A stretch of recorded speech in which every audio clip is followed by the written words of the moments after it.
Dr. Devoney Lozier is the author of British Women Writers and the Writing of History and a professor in the English department at the University of Missouri-Columbia. George Justice is also an author and assistant dean in the Graduate School of MU's English department. We began with a question of why Austen's novels always end in marriage and why Jane Austen herself never married. Here's Devoney Lozier and George Justice in a discussion on Jane Austen, romance and marriage in Austen, and their own marriage, because it just so happens that Dr. Lozier and Dr. Justice are married to each other. She's the greatest writer in the English language. And I think I would say I had to try 3 times to read Pride and Prejudice, and once I did, it stuck. I think it can be a great sell to men as well, but they have to sort of accept sort of chick-lit parameters and decide that they're not going to require a macho intervention. Famous basketball player Dwayne Wade of the Miami Heat has endorsed Pride and Prejudice for Penguin Classics as his favorite novel. And that's sort of a way of getting some male audience into the book. I think she's relevant because of her intense focus on relationships and what makes them both difficult and beautiful. And not just romantic relationships, but familial relationships.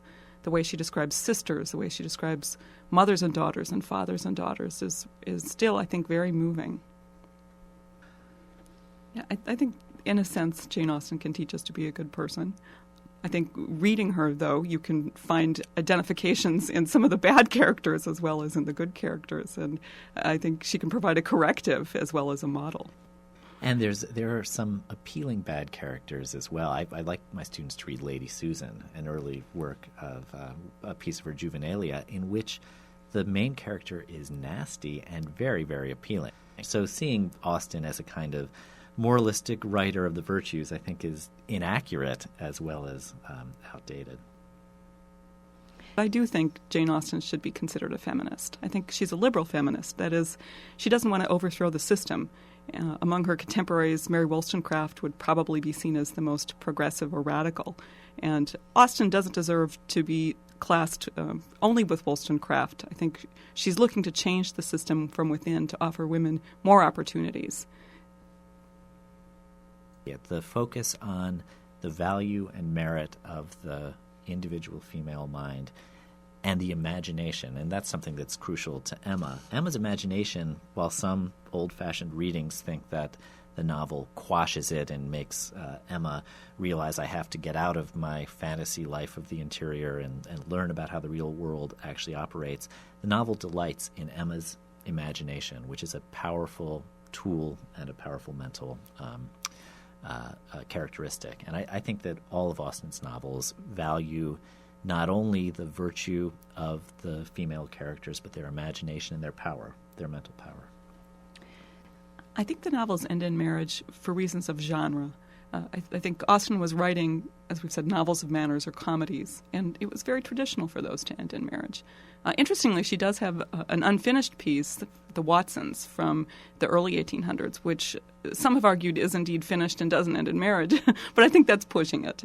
I think her novels do end in marriage because that would have been her readers' expectations, and what she does in between the introduction of the heroine and the marriage is, I think, what makes it interesting. But also because it is fun and highly satisfying, and when you love the characters as much as you do, and I love the characters in all of Austen's novels, to see the ones who deserve to be together, including Mr. and Mrs. Elton, embark upon their lives together is emotionally satisfying. And call me a patriarch, but I still enjoy it. I think, in a sense, because she remained unmarried, she was outside of her culture. That is, she was unusual for women of her class to have that role. It was a minority of women who would have chosen to remain unmarried. And she had opportunities, as we know. So it was, for her, a positive choice, at least at some stages. And I think that it gives her an outsider's perspective on marriage, that she is able to look at the institution without participating in it personally. My favorite Jane Austen novel is Mansfield Park. My favorite Jane Austen novel is Pride and Prejudice. I'll tell this story. The very first time I met Devoney was at an academic conference of 18th century studies at a party, and she told me she worked on Jane Austen's novels. And I said, what's your favorite Jane Austen novel? And I said, I've done the most work on Northanger Abbey. And I said, I didn't ask you what novel you'd done the most work on. What's your favorite novel? And she hemmed and hawed. It's true, I did. And so I said, my favorite novel is Mansfield Park. And I said that was my least favorite because I found that Fanny Price was too much like me, that she's boring. And I decided then that I would marry Devoney, and I asked her to marry her. I asked her to marry me an hour later. And I said no. But you relented a month later. That's true, too. I love Fanny Price. You must have wanted a boring wife. No, I wanted a wife with very deep consciousness, with high standards of integrity, with somebody who doesn't play along with her culture but understands decent, everlasting values of treating people well and bearing up with the highest standards. And I like to think of myself as an intuitive person, and I thought I could sense that, and everything about my life since has only confirmed that initial appraisal of Devoney's merits and value. And I'm looking forward to rereading Mansfield Park with my senior English majors this semester to see if I can find more in it to love. We go to Jane Austen Society of North America conferences, and a lot of people dress up, and I've had the great fortune of dancing with Jane Austen's great niece in country dances, and that is, I am enough of a geek that is a totally wonderful experience and one of my great memories. This language isn't stiff. It is unfamiliar to some people coming to it without any experience in literature, but it's actually very supple, expressive, and clear language. Emma Woodhouse, the heroine of the novel, is handsome, clever, and rich, and has a love of matchmaking. Early in the novel, she seeks to arrange a match between her friend, the pretty and penniless Harriet Smith, and the village vicar, Mr. Elton. As the scene opens, Mr. Elton declares the truth of his intentions. He has never been interested in Harriet. He has eyes only for Emma.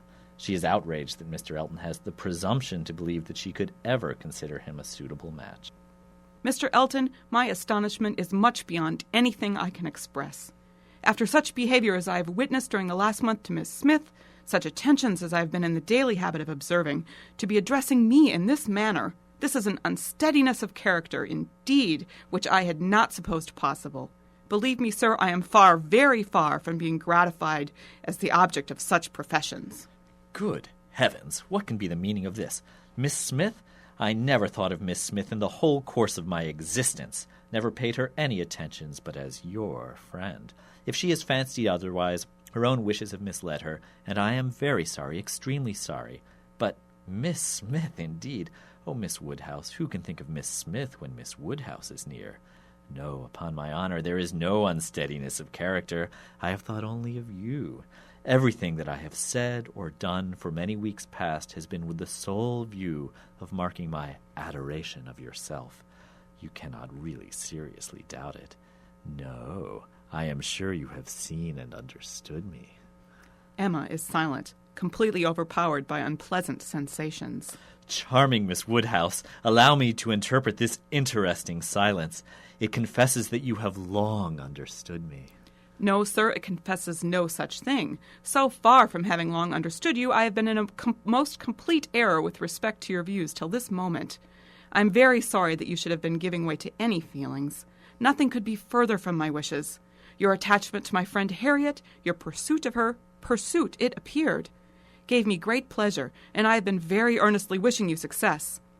But had I supposed that she were your attraction to Hartfield, I should certainly have thought you judged ill in making your visits so frequent. Am I to believe that you have never sought to recommend yourself particularly to Miss Smith? That you have never thought seriously of her? Never, madam, never, I assure you. I think seriously of Miss Smith? Miss Smith is a very good sort of girl, and I should be happy to see her respectably settled. And no doubt there are men who might not object to... Everybody has their level. But as for myself, I am not, I think, quite so much at a loss. I need not so totally despair of an equal alliance as to be addressing myself to Miss Smith.